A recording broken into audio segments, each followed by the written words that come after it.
हाय बच्चों, कैसे हो आप सब। आज हम सीखेंगे एप्पल का ड्राइंग। बच्चों, एप्पल कैसे ड्रॉ करते हैं और इसके लिए हमें रेड कलर, ग्रीन कलर और ब्लैक मार्कर की ज़रूरत पड़ेगी। बच्चों चलो बच्चों, हम स्टार्ट करते हैं। एप्पल कैसे ड्रॉ करते हैं बच्चों। देखो बच्चों, पहले हम एप्पल यहाँ से स्टार्ट करेंगे ड्रॉ करना। ओके बच्चों, देखो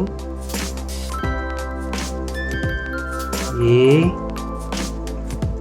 ऐसे नीचे की तरह कर्व लेंगे। ओके बच्चों, ये हो गया। और ये लीफ आएगा, पान। ओके बच्चों, ये हमारा हो गया एप्पल कंप्लीट। और इसमें हम कलरिंग करेंगे बच्चों। और एप्पल में कौन सा कलर आता है? Red colour. ये रेड कलर है बच्चों,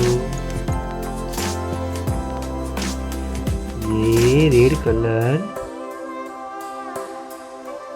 ऐसे धीरे से कलरिंग करनी है, बाहर ना जाए।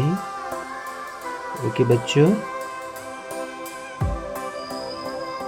ये हो गया हमारा एप्पल कंप्लीट। ओके बच्चों, बाद में लीफ में आएगा ग्रीन कलर। बच्चों, ये हमारा एप्पल कंप्लीट हो गया। आपको अच्छा लगा तो लाइक, शेयर एंड सब्सक्राइब करना मत भूलिएगा। बाय।